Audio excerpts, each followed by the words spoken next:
If you're wondering what's different between the new Galaxy S25 FE and the previous S24 FE, or which one is the better buy, well, today I'm going to try to cover as much as possible. So let's go ahead and get started. As far as pricing goes, the S25 FE still starts at $649 for the base model with 128 gigabytes of storage, but there's also a nice upgrade. Right now you can get double the storage at 256 for the same price during their launch promotion, so definitely a pretty good deal. You're still getting a 6.7 inch dynamic AMOLED 2X display on both of these, 1080 by 2340 resolution with up to 120 Hz refresh rate, and they both have a peak brightness of 1900 nits. Both of these are also IP68 dust and waterproof, and they both have Gorilla Glass Victus Plus. They both also have 8 gigabytes of RAM. They both also go up to 512 gigabytes of storage. You'll also notice the S25 FE has slimmer bezels. You'll really notice it down at the bottom. It's also thinner and lighter at only 190 grams versus 213 for the S24 FE. You can definitely feel the difference when holding the phones in person. The one thing I did notice is when looking at the new S25 FE at an angle, the colors tend to look a little more bluish compared to the S24 FE, but then when you're looking straight at the screen, they're actually pretty similar. Another advantage for the S25 FE is it now has a larger 4900 milliamp hour battery. It also supports up to 45 watt fast charging now instead of 25 watts, and the wireless charging is up to 25 watts versus 15 watts for the S24 FE. I know when I ran my typical battery drain test at 100% screen brightness, the S25 FE actually lasted about 2 hours longer at 12 hours versus 10 hours for the S24 FE, so you should get a little bit better battery life with the newer version. I think the other advantage with the S25 FE is it actually came with Android 16, so even though both of these have 7 years of software updates, the S25 FE is always going to be newer than the S24 FE, which originally came with Android 14.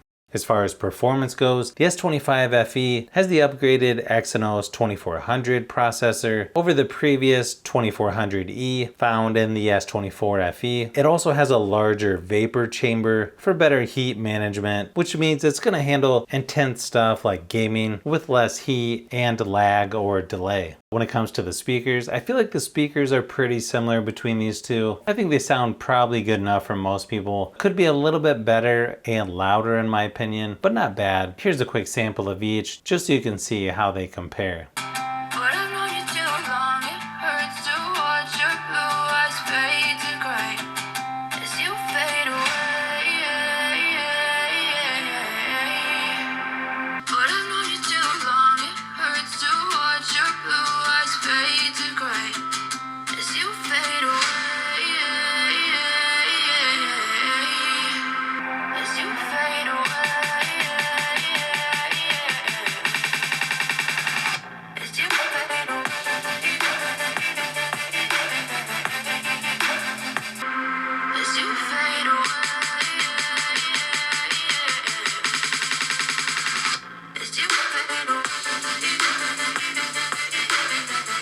When it comes to the cameras, the rear camera hardware is pretty much the same. The S25 FE has an enhanced AI Pro visual engine for improved image quality. The front-facing camera has also been upgraded to a 12 megapixel sensor instead of 10. Here's a few quick samples of each, just so you can see how they compare.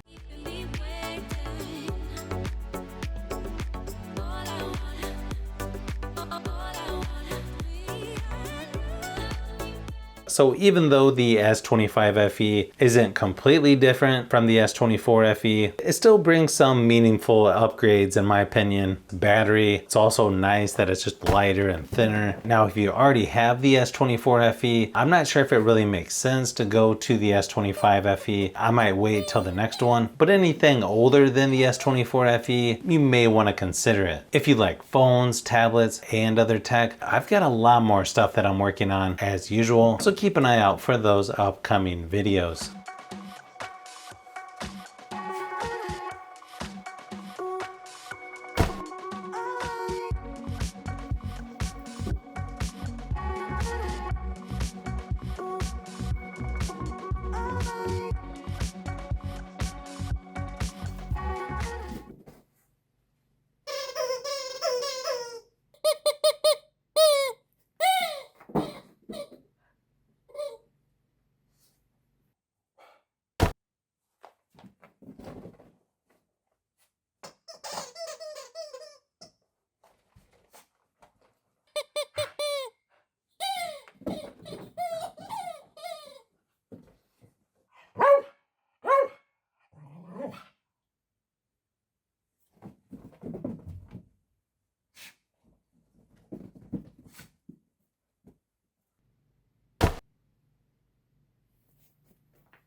So if you've made it this far into the video, you may want to say thanks by subscribing, and don't forget to give a thumbs up if this video was helpful. This is Brian from Fishbee Productions. Thanks for watching, and I'll see you on the next one.